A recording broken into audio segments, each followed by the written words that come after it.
I agree that, you know, what made the original Iron Man, the origin story, work so well is that it was plausible.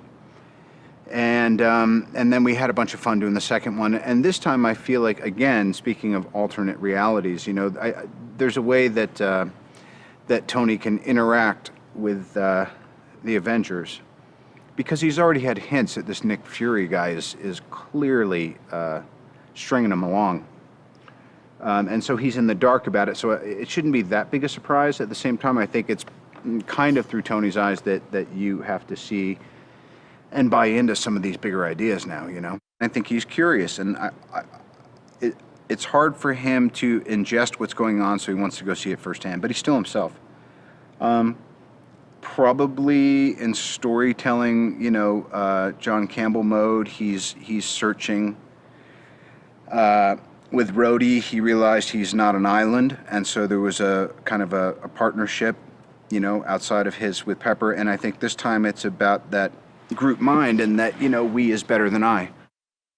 He's a tough guy, and he has generalship, which is what this required, you know. You think of like Joe Johnston on Cap. It was like, you know, I bet that guy really said, look, we're mashing up genres, and I'm going to really marshal this thing through. You think about Ken Branagh for Thor. There's no better person that Hemsworth could have had this kind of interaction and tutelage from. And for me, John was a natural fit. So again, I think, you know, aside from casting, the thing that Marvel does best is they pick the right directors for their projects. And it's always an exciting announcement, but it also always has that extra thing of, oh, you know what? I wouldn't have necessarily thought that, but retrospectively, it makes perfect sense. I'd always felt that Mark was the guy to play Bruce Banner, because there's something kind of immensely introspective and affable about the guy that makes that curse or that opportunity or that karma he has, which is not of his doing, but his responsibility to manage some way. You know, he's just kind of, and he's just a really kind of funny, quirky guy, but he's a straight shooter. And I think that's probably the most important thing, you know. Well, it's no surprise to anyone who works with him just for a couple days that he is a profound technician.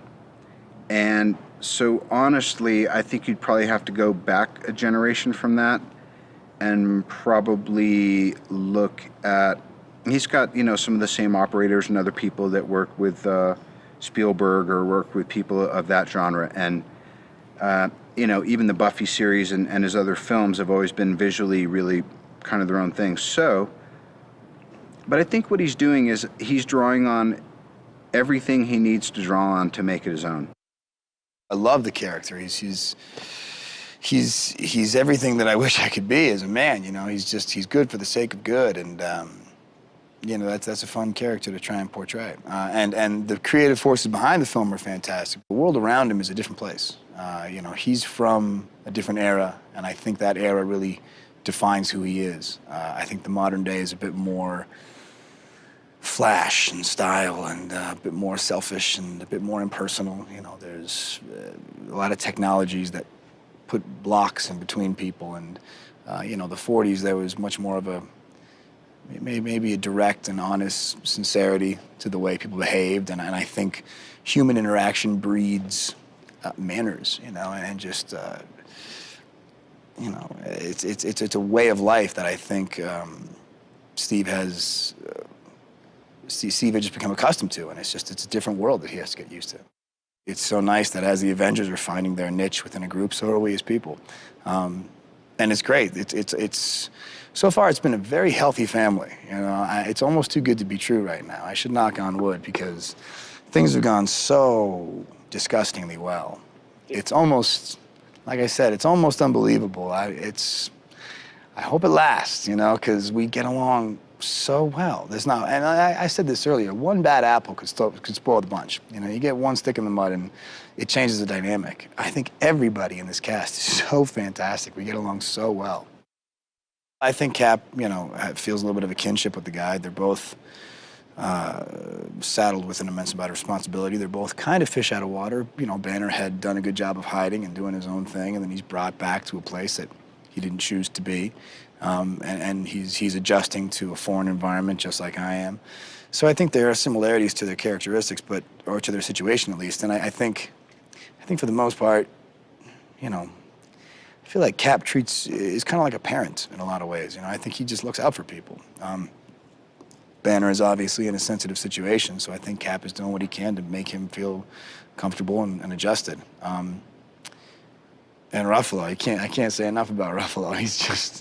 He's fantastic. He's one of those actors that's like, he throws himself into it. Well, I think first it's his understanding of the comic book world. He's a fan first and foremost. He knows comic books, so it's not like there's never a question in my brain as to whether or not the fanboys will approve of what we're choosing to do. If all of a sudden I'm shooting a gun and you think, well, would Cap shoot a machine gun?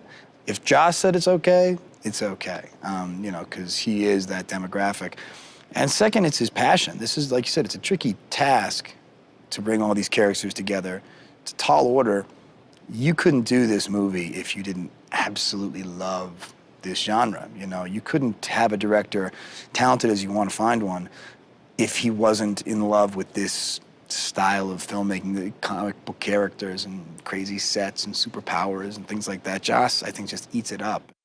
He's conveniently come back briefly because Odin's summoned some dark powers from the universe, and it's very costly, but he's come back to retrieve Loki, who's running madness on Earth and, you know, in chaos, and also to ask some questions, you know, that Loki's been missing and now he's turned up on Earth, and so Thor wants to know, you know, why and how did this happen and where did we go wrong and what have you. It's a different sort of arc to, you know, in Thor. He started, it was probably not more of an obvious arc. He started as an arrogant, petulant sort of kid, and by the end of it had to become a noble warrior and learn some humility. In this film, you know, he begins as a sort of noble warrior with the right intentions, but all of that is then tested, I think, in the way he, you know, decides to sort of what's more important, his family values or the protection of, you know, civilization, you know, or his personal relationship with his brother or the team he's fighting with now and has agreed to fight with.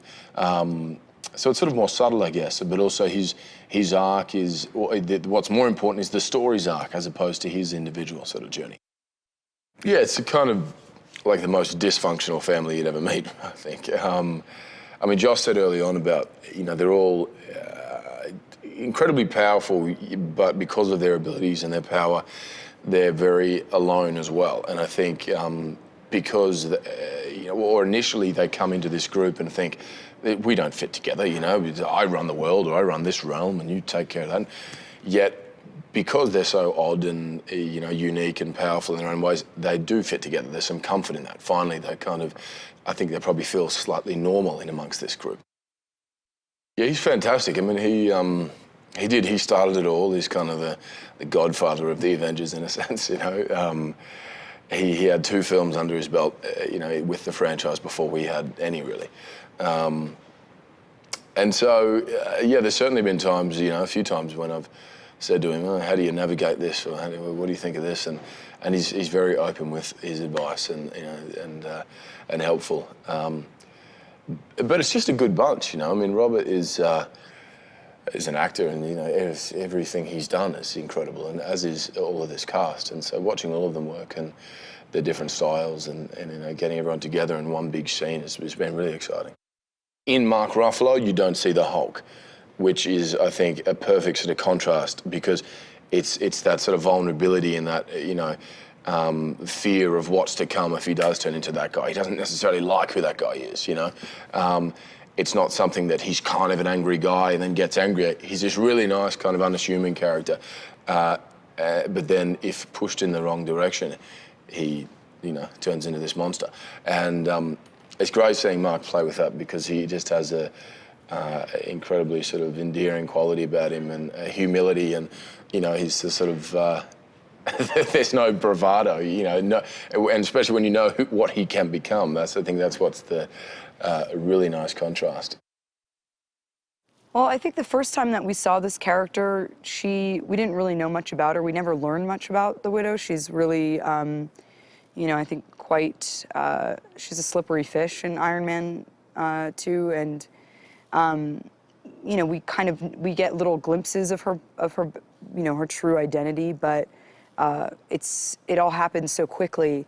To be able to play, you know, the Black Widow as she is without, you know, with these many faces. I mean, she still has many different faces she puts on. I think she still is sort of divisive in that way, but we get to see a little bit more of who she is, a little bit of her history, of her kind of shady past. The Black Widow, when we first find her, is she's, you know, being tasked. She is in Russia. She is, you know, in the middle of taking care of business. And she is then sent for by Nick Fury, and I think all of these characters are sort of reluctant superheroes in a sense. She looks at it as just kind of another job. You know, she's basically out there kind of recruiting the team. And, you know, she doesn't know much about this world. We definitely embrace the wushu a lot, and there's you know, a lot of weapons in this, way more, you know, kind of weaponry than I've ever had to learn before. So that's been complicated a little bit. You know, you're like, okay, I can do all this hand-to-hand stuff. Oh yeah, here's this giant staff, or, you know, a bow and arrow, or fight with these two guns in your hand, and you're like, wait a minute, I had all those movements down, and now I'm fighting against, you know, a 20-pound, like, giant stick. So that stuff is a little bit difficult to pick up. I have to say, the first time I saw what they had in mind, I was like, oh my God, I'm never gonna learn it. And you do, you know, it's just a lot of fails until you get it. Joss's dialogue is so witty and so dry and so clever, and I think he's really invested in each personality. And you can see the little, like, I'd call them like Whedonisms in the words. There's a lot of pop cultural references, and there's a lot of heart behind the characters. You know, they are, you know, when they hurt, they're hurt. We relate to them. There's betrayal. There's suspicion. You know, these are real feelings, and I think the audience will relate to them just as they have in the Iron Man films, just as they have in Thor, just as they do, you know, in Captain America. I think the audience relates to each one of these films because they are, and I think it's why audiences, or why readers relate to comic books, is because these characters are human but have these superhuman abilities. And Joss, as a fan, I think, was just dedicated to seeing that through. I think what makes this film stand out is, of course, the cast is just insane. You know, when do you ever get to see this group of actors come together in this kind of fantasy world? And I think it's the sort of the grounded nature with which this film, with which Joss has infused this film, that sort of is, I think, in my mind, a throwback to what people loved in Iron Man, the original, but it's with a kind of like sci-fi infusion in some way. It's everything that Joss loves about sci-fi, which is being able to escape in this sort of, you know, ultimate kind of otherworldly reality, but have it still be heartfelt and sincere. I mean, I was vaguely familiar with, obviously, like Captain America, like the bigger ones, but I was never into comics, so whatever kind of made it to a cartoon, I probably watched it. Yeah, it was really kind of unfamiliar, which is I thought it was kind of a benefit for me, because I had no sort of preconceived ideas about anything. And then when I went to meet Kevin Feige about the idea, he was showing me like images and stuff, and then the images were more of the Ultimates, apparently. And I just like the idea that he's a human being, he just has a high skill set, and that he's kind of a rogue thing. I have a little history with, or a lot of history with Scarlett's character, Black Widow. So, because we're both SHIELD agents, we've done a lot of ops together and that sort of thing. So there's that kind of connection. So I try to want to slow it down a little bit, to also just take aim and just precision. And then also just at the angles of the bow, whichever way I took it, if it's a no-look shoot or whatever. It's like, all that was kind of important to me. So I did that a lot in stunt training and using the bow as a weapon. We did that a lot. Joss is such a great writer and so specific. And then also, I mean, what a massive challenge. Impossible, really, in so many ways, to really assemble all these sort of characters that normally are number one to carry their movie, and now throw them all together in the mix and to keep it interesting. And you know, he spends I think a lot of time on humanity and giving things a sense of humor.